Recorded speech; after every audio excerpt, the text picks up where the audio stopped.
உங்க விஜய் நான் வரேன்.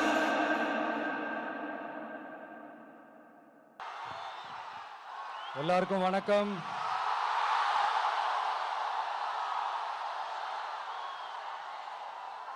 எல்லாரும் எப்படி இருக்கீங்க? சாப்பிட்டீங்களா?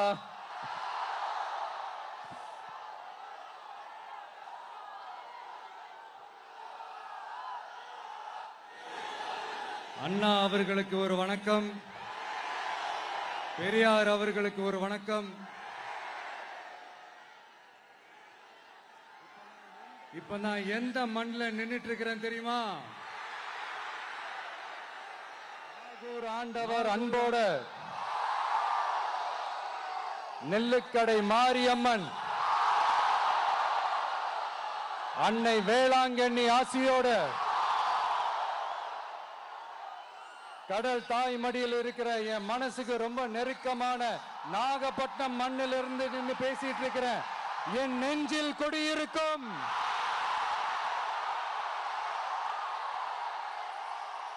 உங்கள் அனைவருக்கும் என்னைக்குமே ஒரு மீனவ நண்பனா இருக்கிற இந்த விஜயோட அன்பு வணக்கங்கள். இந்த கப்பல் இருந்து வந்து இறங்குற இந்த பொருட்களை எல்லாம் விற்கிறதுக்காக அந்த காலத்துல அந்தி கடையெல்லாம் நாகப்பட்டினத்துல இருக்கும்னு கேள்விப்பட்டிருக்கிறேன்.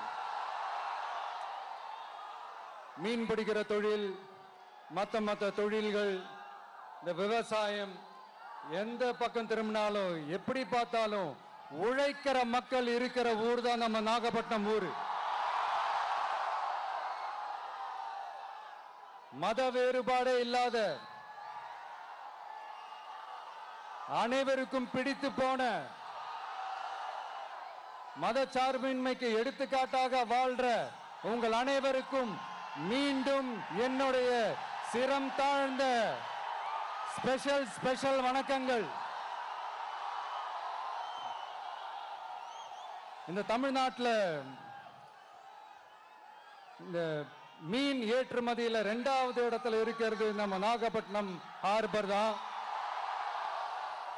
ஆனா அங்க நவீன வசதிகளோட இந்த மீன் பதப்படுத்துற இந்த மாடர்ன் தொழிற்சாலைகள்லாம் இல்லை. அது மட்டும் இல்ல, இந்த அடிப்படை வசதிகள் கொண்ட இந்த வீடுகள்லாம் இல்லாம ரொம்ப அதிகமா இந்த குடிசை பகுதிகள் இருக்கிற ஊரும் நம்ம நாகப்பட்டினம் ஊரு தான்.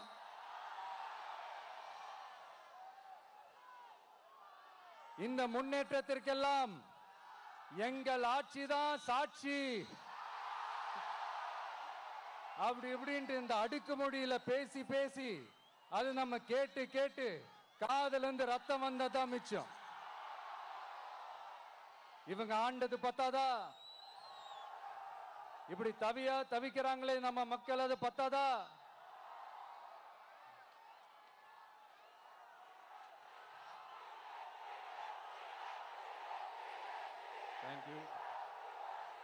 தேங்க்யூ.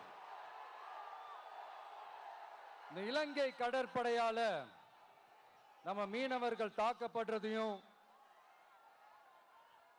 அதுக்கான காரணத்தை பத்தியும் அதுக்கான தீர்வை பத்தியும் நான் மதுரை மாநாட்டிலே நான் பேசியிருந்தேன். அது ஒரு தப்பா? மீனவர்களுக்காக குரல் கொடுக்கறதும் அவங்களோட நிக்கிறதும் நம்மளுடைய கடமை, நம்மளுடைய உரிமை. நான் என்ன இன்னைக்கு நேத்தாங்க அவங்களுக்காக குரல் கொடுக்கிறேன். இதே நாகப்பட்டினத்துல 14 வருஷத்துக்கு முன்னாடி 2011ல February 22 இதே நம்ம மீனவர்கள் தாக்கப்பட்டதை கண்டிச்சு ஒரு பொதுக்கூட்டம் ஒண்ணு நடத்தணும் இல்லையா? இந்த விஜய் களத்துக்கு வர்றது ஒண்ணு புதுசு இல்ல கண்ணா. எப்போ வந்தாச்சு. என்ன ஒண்ணு, முன்னாடிலாம் விஜய் மக்கள் இயக்கம் என்ற அந்த இயக்கமா வந்து நிற்போம். இப்ப தமிழக வெற்றி கழகம் என்ற அந்த ஒரு அரசியல் இயக்கமா வந்து நிக்கிறோம். அவ்வளவுதான் வித்தியாசம். அன்னைக்கும் சரி, இன்னைக்கும் சரி, இனிமேலும் சரி, மக்களுக்காக மக்களோட நிக்கிறது தான். இது புரிய வேண்டியவங்களுக்கு புரிஞ்சா சரி.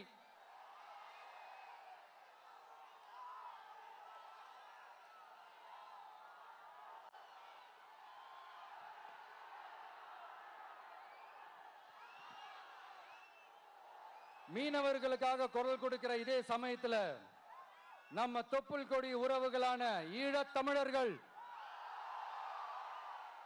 அவங்க இலங்கையில் இருந்தாலும் உலகத்தில் எந்த மூலையில் இருந்தாலும் தாய்ப்பாசம் காட்டின தலைவனை இழந்து தவிக்கிற அவங்களுக்காகவும் குரல் கொடுக்கிறது, அவங்களுக்காகவும் நிக்கிறது நம்மளோட கடமை இல்லையா? மீனவர்களோட உயிர் எந்த அளவுக்கு முக்கியமோ அந்த அளவுக்கு ஈழத் தமிழர்களோட அவங்களுடைய கனவுகளும் அவங்களுடைய வாழ்க்கையும் நமக்கு ரொம்ப ரொம்ப முக்கியம். நம்ம மீனவர்கள் படுற இந்த கஷ்டத்தை எல்லாம் பார்த்து ஒரு பெருசா ஒரு கடிதம் ஒண்ணு எழுதிட்டு அதுக்கப்புறம் கப்சிப்னு சைலண்டா போறதுக்கு நாம ஒண்ணு இந்த கபட நாடக திமுக அரசும் கிடையாது.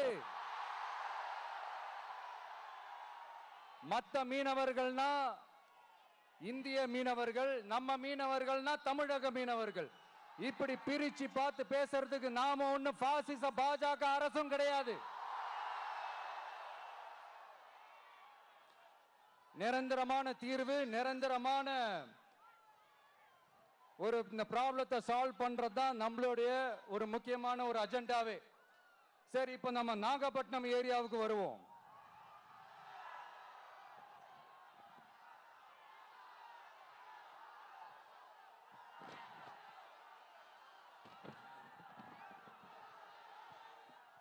இங்க இருக்கிற மண் வளத்தை பாதிக்கிற இறால் பண்ணைகளை முறைப்படுத்தணும்.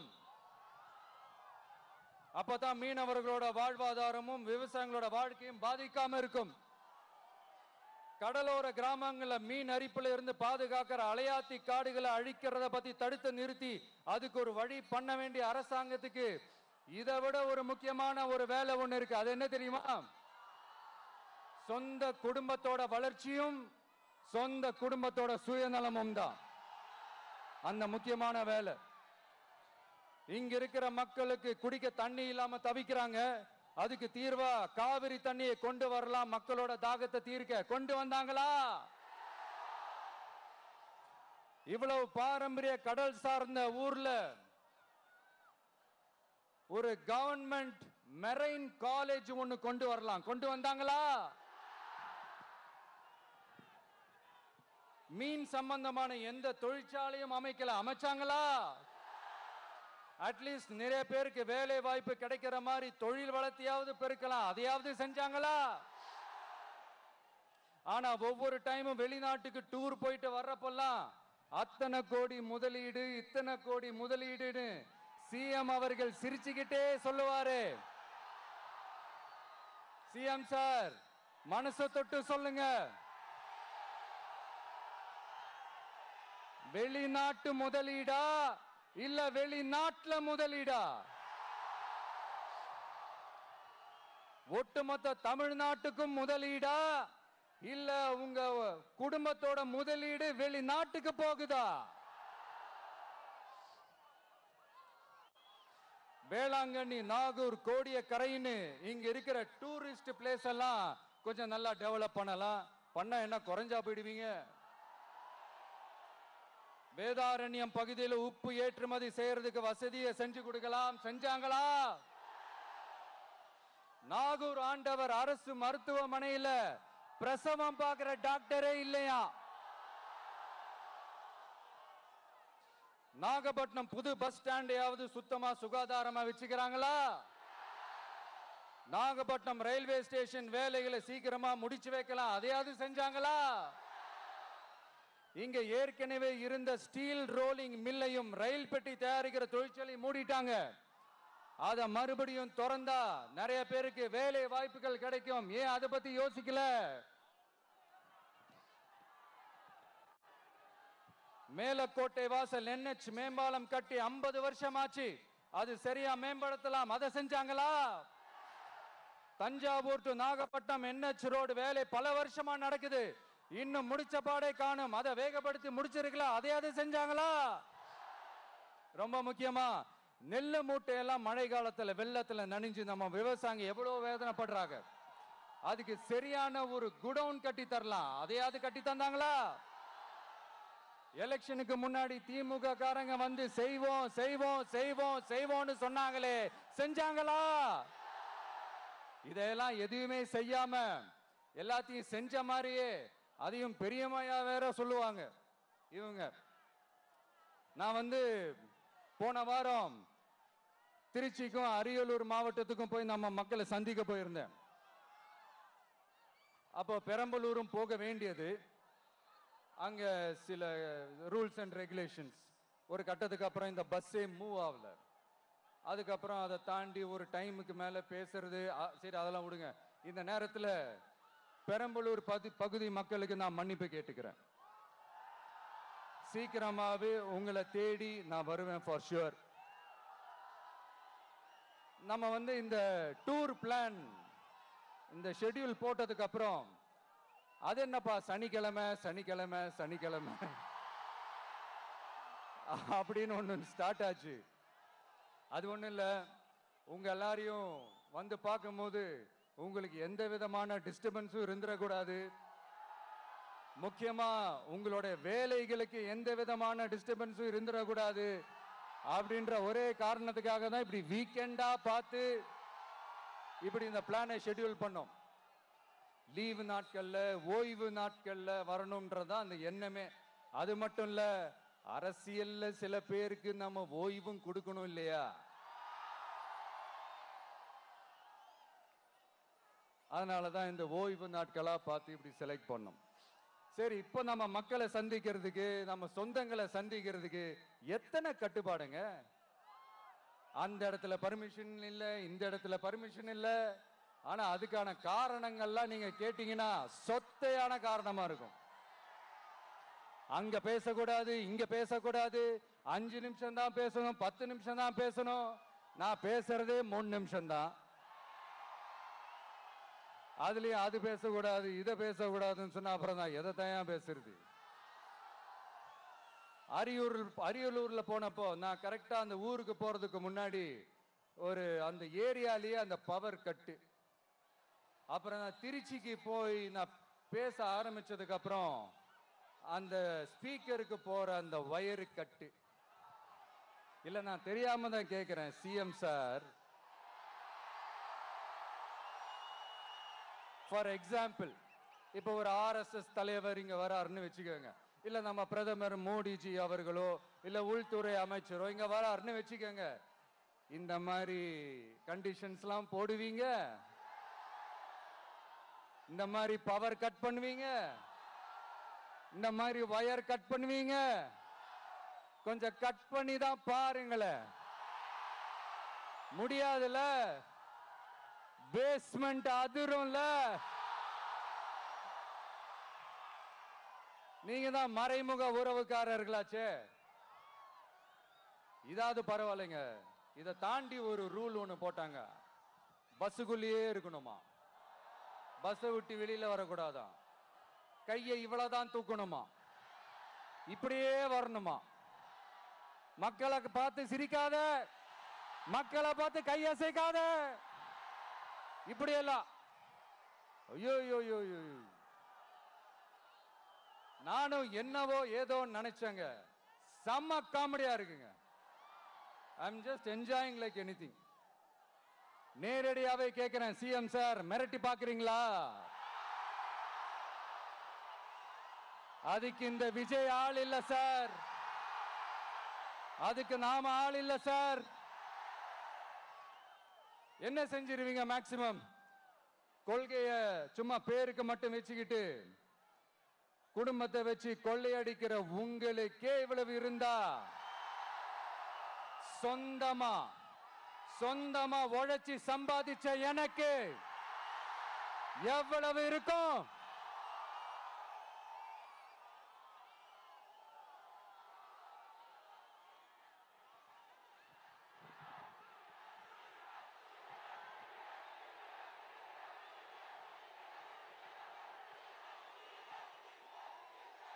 தேங்க்யூ நண்பா.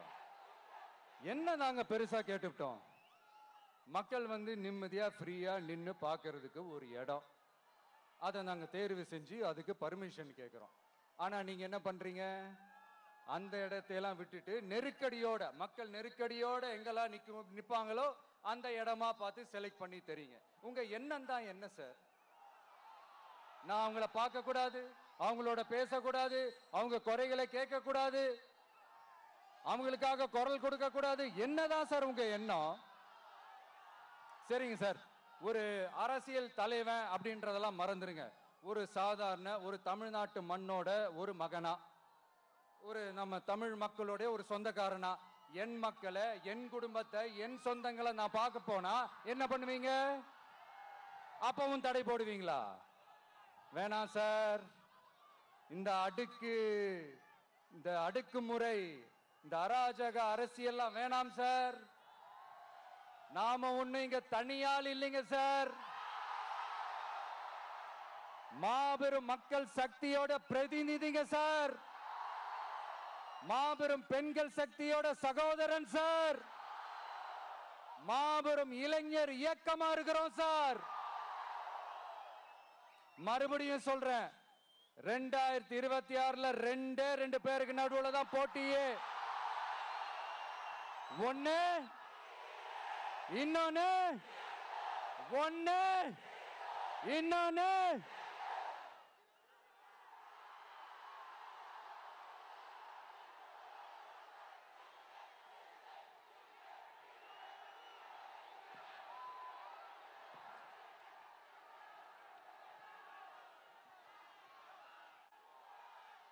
இந்த பூச்சாண்டி வேலையெல்லாம் காட்டுறதை விட்டுட்டு தில்லா கெத்தா நேர்மையா எலெக்ஷனை சந்திக்க வாங்க சார்.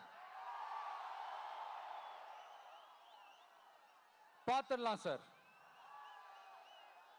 கொள்கையை பேருக்கு மட்டும் வச்சுக்கிட்டு குடும்பத்தை வச்சு தமிழ்நாட்டை கொள்ளையடிக்கிற நீங்களா, இல்ல தமிழ்நாட்டில் இருக்கிற ஒவ்வொரு வீட்டுக்குள்ளேயும் ஒருத்தனா இருக்கிற நானா, இந்த விஜயா? பார்த்தலாம் சார். இனிமேலும் இந்த தடைகள்லாம் போட்டீங்கன்னா நான் நேரடியா மக்கள்கிட்டயே பர்மிஷன் கேட்டுருவேன். மக்களே நீங்க சொல்லுங்க, நான் உங்களை பார்க்க வரக்கூடாதா? நான் உங்களோட பேசக்கூடாதா? உங்க குறைகளை நான் கேட்க கூடாதா? உங்களுக்காக நான் குரல் கொடுக்க கூடாதா? இப்படி நமக்கு தடையா போடுறாங்களே, இந்த திமுக அரசு மறுபடியும் ஆட்சிக்கு வரணுமா?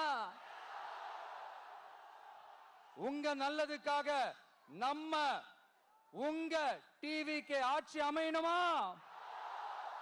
சத்தமா சத்தமா கேட்டுச்சா மை டியர்? ஏன்பா, நான் தான் அப்பவே சொன்னல, அவருக்கு ஆசையா பாசமா கூப்பிட்டா பிடிக்க மாட்டேங்குது. ஏன்பா மறுபடியும்? கேட்டுச்சா சிஎம் சார்?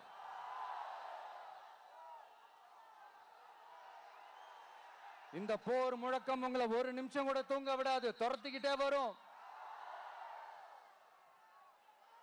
கான்பிடண்டா இருங்க, நல்லதே நடக்கும், வெற்றி நிச்சயம். மீண்டும் சந்திக்கும் வரை நன்றி, வணக்கம்.